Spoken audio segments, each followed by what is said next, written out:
আর আমার সংস্কৃতি সবে সাদেকের পরে উজু করে ফজরের নামাজ পড়ে নাস্তা করে আল্লাহ হাফেজ বলে কর্মস্থলে গিয়ে কাজে যোগ দিলাম, এটা আমার সংস্কৃতি।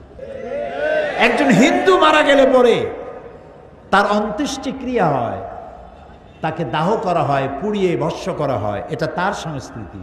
আর আমার কেউ মারা গেলে গোসল দিয়া, কাফন পরাইয়া, আতর দিয়া, গোলাপ দিয়ে, কবর খুঁড়ে যত্ন করে কবরের মধ্যে রাখা হয়, এটা আমার সংস্কৃতি। একটা হিন্দু মেয়ে বিয়ে দেওয়ার সময় তার কপালে সিঁদুর লাগিয়ে ব্রাহ্মণরা মন্ত্র পড়ে 7 পাকে বেঁধে দেয়, এটা তার সংস্কৃতি। আর আমার সংস্কৃতি বরের মাথায় পাগড়ি পরাইয়া, মেয়েটাকে সুন্দর করে সাজায়া বোরখা দিয়া ঢেকে তারপরে একজন মৌলানা সাহেবকে দিয়ে আক্ত করাইয়া সুন্নত অনুযায়ী, আল্লাহ নির্দেশ অনুযায়ী বিবাহ করিয়ে দেওয়া হয়, ওটা আমার সংস্কৃতি। এই সংস্কৃতি হলো মানুষের জীবনের বহির্প্রকাশ, আচার আচরণের বহির্প্রকাশ। সেখানে আমরা ভুল করেছি। আমার সংস্কৃতি হচ্ছে কোনো জিনিসকে উদ্বোধন করব আল্লাহর নাম নিয়ে, এটা আমার সংস্কৃতি।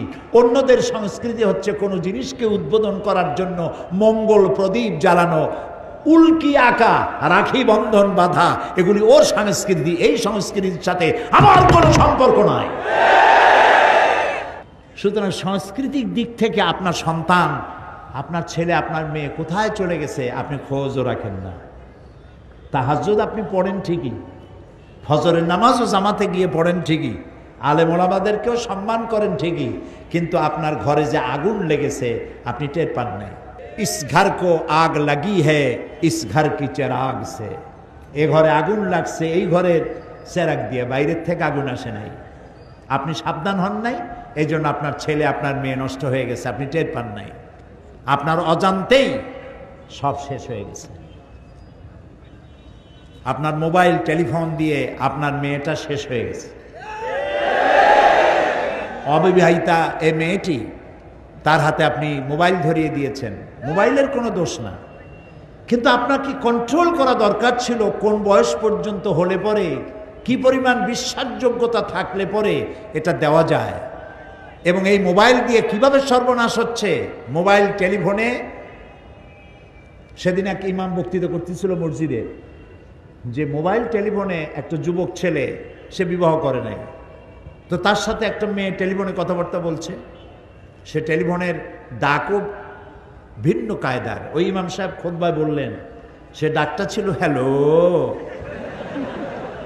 তো ওই হ্যালো শুনে ছেলেটা পাগল হয়ে গেছে। দীর্ঘদিন এই আলাপচারিতার মধ্যে বলছে, আচ্ছা তোমার সাথে দেখা হলো না, তুমি আসো। তো একটা জায়গা ঠিক করেছে। ছেলেটা জায়গা দেখে, সে মেয়ে তো না, কয়েক সন্তানের মা, কয় আমার মতো 2টা পুরুষে কোলে নিয়ে চলতে পারে।